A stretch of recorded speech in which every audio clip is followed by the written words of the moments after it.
아멘. 다 같이 하나님의 말씀, 오늘 우리에게 주시는 하나님의 말씀은 창세기 24장 28절입니다.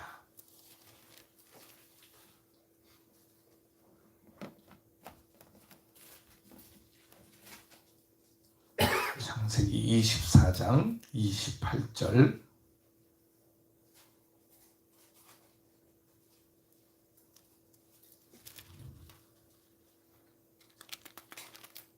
28절부터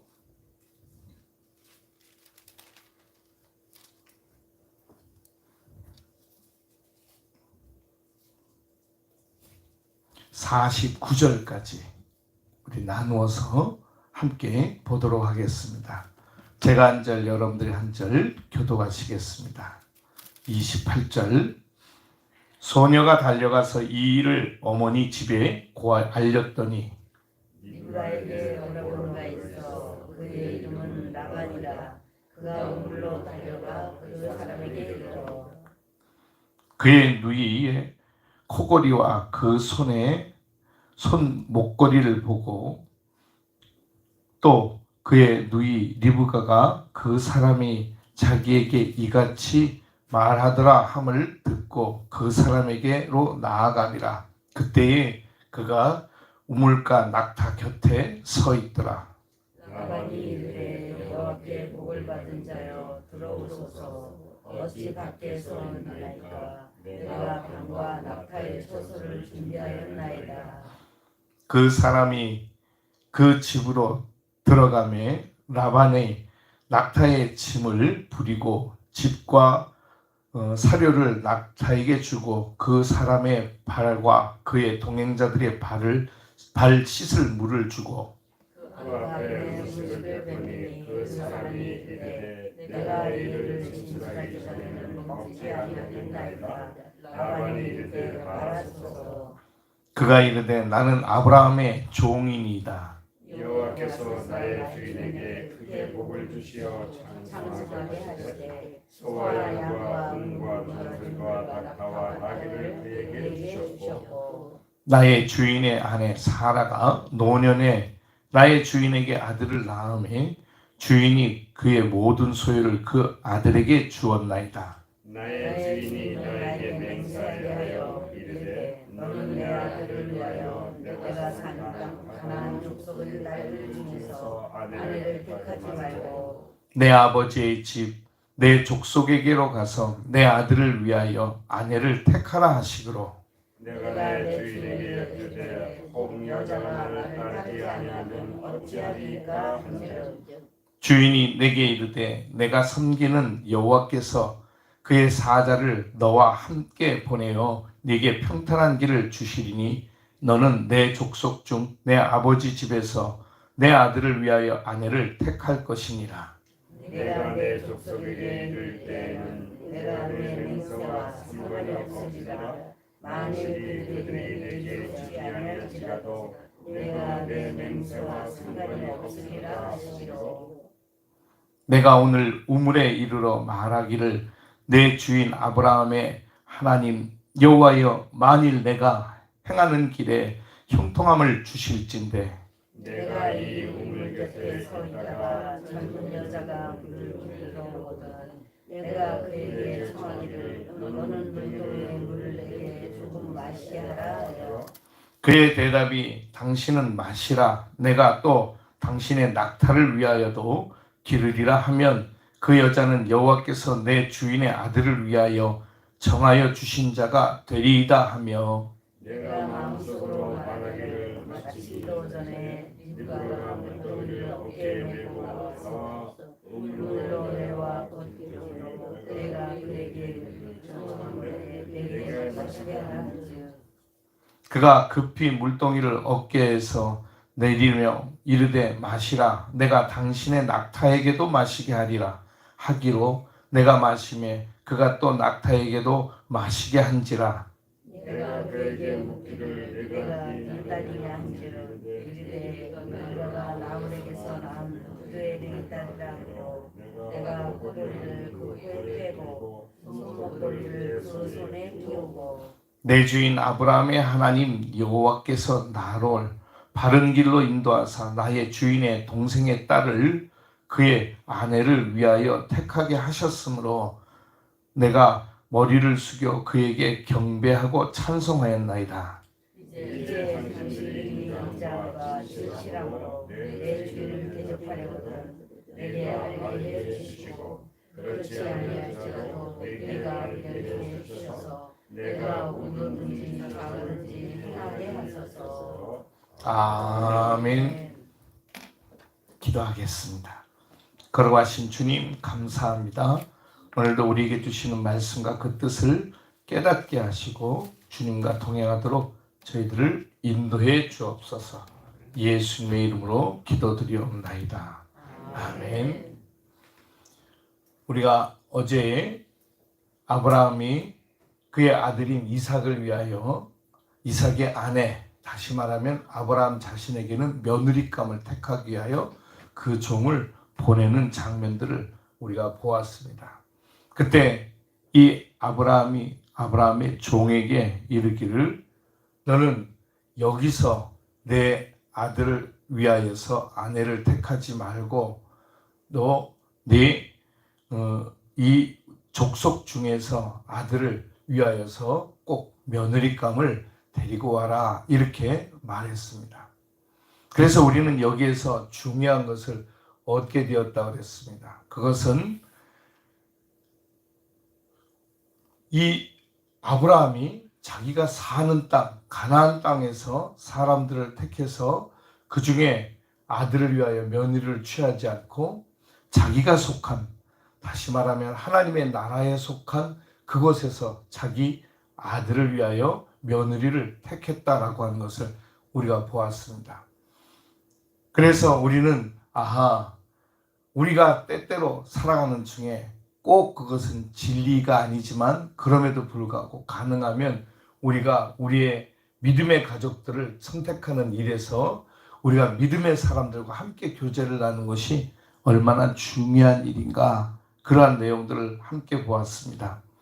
그리고 또한 오늘 이 아브라함이 그 아들을 위하여 아내를, 그러니까 아브라함의 며느리를 택할 때 그가 가는 그 모든 길이 그가 하는 것이 아니고 하나님께서 인도해 주셨다라고 하는 것을 이 종이 알게 해 주셨습니다. 그 당시에 모든 어떤 집안이든 어떤 곳이든 그 종들은 다 자기 주인이 섬기는 하나님을 같이 섬기게 되어 있습니다. 자기 주인이 믿는 신을 섬기게 된다는 거죠. 그런데 이 종도 마찬가지로 아브라함의 하나님이라고 그렇게 지칭하고 있습니다. 아브라함의 하나님.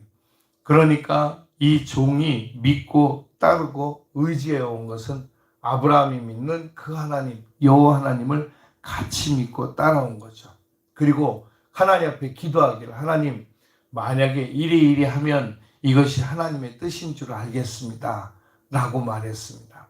그리고 그것은 그가 자기의 욕심에 의해서 내가 이렇게 하나님이 하시면 내가 이렇게 하겠습니다 라고 한 것이 아니라 자기 욕심이 아닌 자기의 사명에 의해서 하나님께서 저를 여기까지 인도하시니 이 모든 일들이 하나님이 하신 것인 줄로 알겠습니다 라고 하며 그 사명을 위한 하나님 앞에 헌신과 그리고 그의 소원을 담고 있는 내용들을 우리가 보았습니다. 그런데 그대로 이루어져서 그것이 이 아브라함의 종을 통해서 리브가를 만나게 하고 리브가가 그 중에서도 하나님이 택하신 하나님의 족속인 아브라함의 아들 아브라함의 동생 나홀, 그리고 그 나홀의 아들 부드엘, 그리고 그 부드엘의 아들인 그 소생 부드엘의 딸이 이 바로 리브가였다라고 말하고 있습니다. 그러니까 한편으로 보면 이 리브가는 아브라함에게 있어서 조카뻘이 아니라 손자뻘인 거죠. 그리고 이삭에 있어서도 사실은 따지고 보면 이삭의 조카뻘이 되는 거죠. 족보상으로는 그렇습니다. 그런데 이미 우리가 아는 것처럼 아브라함은 이삭을 100세에 낳았습니다. 100살에 이삭을 낳았으니 그가 이 리브가와 같은 동년배를 이룰 수밖에 없었다라고 하는 것들은 우리가 미루어 짐작을 해볼 수가 있습니다. 그러니까 이미 우리가 보았던 것처럼 이 이삭은 아브라함에게 아주 귀한 아들이지만 한참 늦게 낳은 아들이었기 때문에 이 아브라함과 사라와의 사이에서 태어났던 이 이삭은 지금 나이가 그래도 꽤 나이가 먹었다고 말씀을 드렸습니다. 그러니까 이삭이 그 어머니가 돌아가시고 난 다음이니까 우리가 아는 것처럼 사라가 127세에 세상을 떠났으니 127세라 하면 그가 90세의 아들인 이삭을 낳고 그리고 난 다음 127세면 37년이 지난 거죠. 적어도 이삭의 나이가 지금 37살이 넘었다. 그러니까 40살 가까이 되었을 때 이제야 아들을 위하여 며느리를 구했다라고 하는 것을 생각을 해봅니다. 어제도 말씀을 드렸지만 아니 왜 이렇게 늦게 아들을 구했는가 라는 생각도 들어요. 그렇죠? 아들을 위하여서 며느리를 구했는가. 그런데 그것이 하나님이 이끄시는 과정이었다라고 우리는 함께 은혜를 나눴습니다. 왜 사라가 살아있을 때 며느리를 택하지 않고 사라가 세상을 떠나고 난 다음에 이런 일이 있었는가 라는 생각을 들지만 그것은 하나님이 계획하신 일이었다. 그 일을 다시 한번 이 아브라함의 종이 증언하고 있습니다. 제가 이래 해서 이렇게 해서 이렇게 하나님께서 제게 주신 은혜대로 기도하고 왔는데 딱 그대로 이루어져서 오늘 이 집에 이르게 되었습니다. 이렇게 고백을 하고 있는 것입니다. 놀라운 일입니다. 하나님께서 이 아브라함의 종까지도 하나님께서 인도하여 주셔서 그리고 이미 택하고 준비되어진 이 리브가를 만나게 하시는 과정인 거죠. 그리고 이렇게 말합니다. 나는 내 주인 아브라함의 종입니다. 그래서 내가 어떻게 하든지 이것은 내가 원하는 대로 한 것이 아니고 아브라함의 하나님께서 원하신 대로 하려고 애를 쓴 것입니다. 이렇게 고백할 때 우리가 내일 보게 되겠지만 여러분 50절에 보면 오늘 라반과 부두엘이라고 하는 것은 라반은 우리가 아는 것처럼 야곱의 외삼촌이잖아요. 그렇죠? 그런데 사실은 야곱과 동년이 되어야 되지만 족보상으로는 그렇지만 그러나 자기 어머니가 리브가니까 어머니인 리브가의 오빠니까 외삼촌이 되는 거죠. 그리고 부두엘은 외할아버지가 되는 거죠. 라반과 부두엘이 라반이 먼저 등장합니다. 이것은 라반이 이 성경에서 굉장히 중요한 역할을 하고 있구나라고 하는 것을 알게 됩니다. 부두엘에 대한 이야기는 성경에 많이 없습니다. 부두엘은 리브가의 아버지죠. 그러니까 사실은 아브라함에게 있어서는 조카고 그러나 아브라함에게 있어서는 조카지만 뭐라고 그럴까요? 사돈이 되는 거죠. 그죠? 그럼에도 불구하고 부두엘에 대한 이야기보다는 라반이 먼저 등장하는 것은 라반과 후에 야곱과 함께 얽히는 이야기들이 많기 때문에 라반이 훨씬 더 앞에 나온다라고 우리는 생각해 볼 수가 있습니다. 그런데 여기서 이 두 사람이 말하기를 이 일이 여호와로 말미암았으니 라고 말합니다. 곧 하나님께서 하시는 일이구나 라고 이야기한다는 것입니다. 어떤 분은 그렇게도 얘기합니다. 에이, 그것은 금가락지와 금목걸이 이런 것, 금기고리 이런 것들을 리브가에게 주어가지고 번쩍번쩍하니까 그렇게 보고 야, 이 집안은 뭔가 있는 집안인가 보다 이렇게 생각했지 않겠어요? 라고 말하는 사람도 있습니다.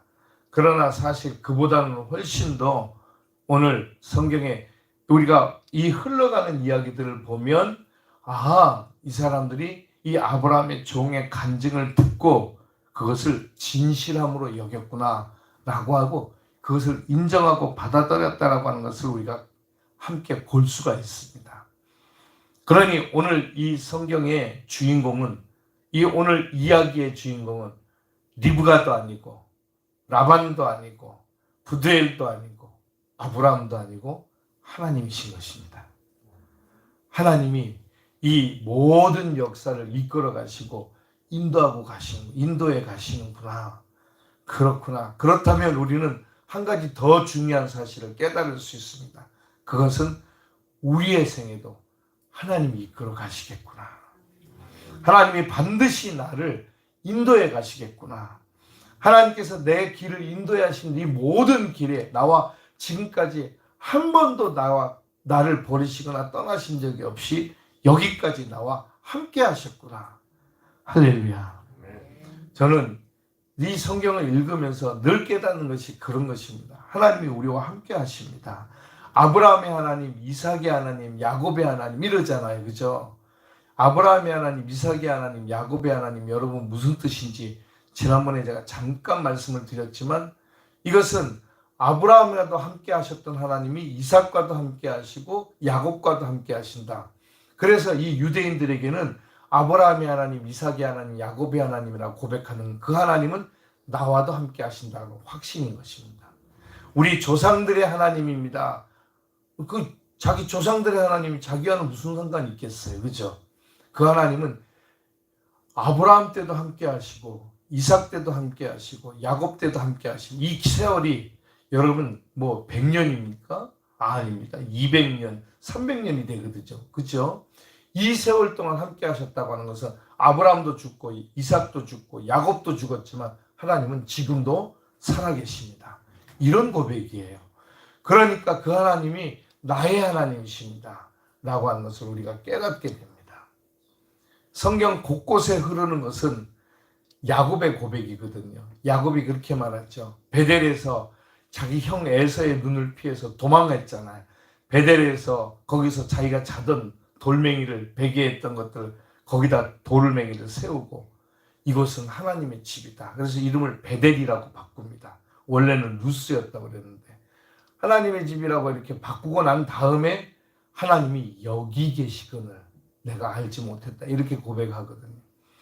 오늘 이 아브라함의 종은 하나님이 여기 계시고 우리와 함께 하시고 아브라함의 하나님이 나와도 함께 하셔서 나를 여기까지 인도해 주셨습니다. 이건 다 하나님이 하십니다. 하신 일입니다. 라고 고백하는 거죠. 그렇습니다, 여러분. 그래서 이 일은 성사가 되게 된 것입니다. 오늘도 우리 하나님께서는 이 말씀을 통해서 깨닫게 하시는 것은 아브라함이 며느리를 구했던 리브가를 만났던 그게 나와 무슨 상관이에요?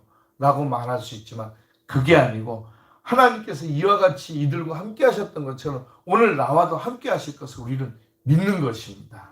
할렐루야. 하나님은 나와 함께 하십니다. 그런데 여러분 우리가 늘 잊지 말아야 될 것은 하나님이 나와 함께 하시면 내가 깨닫는 것은 하나님이 나를 다 알고 계신다는 거죠. 그렇지 않습니까? 그죠? 하나님이 나를 아시면 우리에게 얼마나 큰 기쁨이 됩니까? 그죠? 근데 기쁘기만 하지는 않죠. 여러분 생각해 보세요. 누군가가 나를 다 알고 있어요. 그러면 그 사람을 만나면 기쁠까요? 아니면 좀 그럴까요? 제가 권사님을 다 알고 있어요. 우리가 저 사람이 날 다 알고 있어요. 근데 다 안다는 것은 내가 필요한 것도 알 뿐 아니라 내 부족한 것도 알 뿐 아니라 더 나아가면 나의 부끄럽고 수치스러운 부분도 다 안다는 뜻입니다. 그죠? 그러니까 나의 필요를 알고 뭐 이런 것들은 뭐 당연하다고 생각하고 내 부끄러움이나 수치스러운 부분까지 알고 있으면 저 사람 또 왔네? 이 생각이 대번에 든다는 거죠. 그래서 우리에게는 하나님 앞에 무릎을 꿇고 회개하며 나아갈 수밖에 없는 거죠. 하나님, 내가 죄인입니다. 나를 용서해 주세요. 이 순간에 하나님께서는 한 번도 나를 네가 잘못한 거 좀 알았냐 이제? 이렇게 말씀하신 적이 한 번도 없어요. 그래, 내가 너를 사랑한다. 이렇게 말씀하시면서 주홍빛 같은 붉은 내재를 흰눈같이 새게 하시고 동이서에서 먼 것 같이 우리의 죄를 옮겨 놓으신다. 그리고 우리를 사랑하셔서 다 용서하시고 우리를 하나님의 자녀로 인도하신다. 성경은 그렇게 기록하고 있어요. 그것을 위해서 마지막에는 하나님은 하나밖에 없는 아들 독생자를 십자가에 매달아 죽이시기까지 우리를 사랑하셨다. 할렐루야. 이게 얼마나 기적 같은 이야기고 축복의 말씀인지 우리는 말할 수가 없어요. 우리가 그 사랑받고 사는 하나님의 자녀인 줄로 믿습니다. 그러니 그 사랑이 오늘도 우리와 함께 있어요. 아브라함과는 하나님께서 언제나 동행하시며 그의 믿음을 보았다면 우리는 그 믿음 안에 거하는 더 신분이 달라진 하나님의 자녀라고 몇 번을 말씀드렸습니다. 우리의 신분은 하나님의 자녀입니다. 하나님의 아들이고 하나님의 딸이에요. 누구도 우리를 함부로 할 수 없고 우리를 하나님께서 절대 포기하지 않으시는. 그러니 여러분 이 하루도 살아갈 때 아브라함의 종을 인도하셨던 그 하나님이 오늘 내 생에도 인도하시겠구나. 그래서 나로 하여금 반드시 하나님의 뜻을 이루게 하시겠구나 라고 하는 것을 믿고 기대하면서 하나님 굳게 믿고 예수님의 이름으로 구원받은 하나님의 자녀로 이 땅에서 용기 백배하여 믿음으로 살아가시길 축복합니다. 기도하겠습니다. 우리 이 시간 잠시 한번 기도합니다.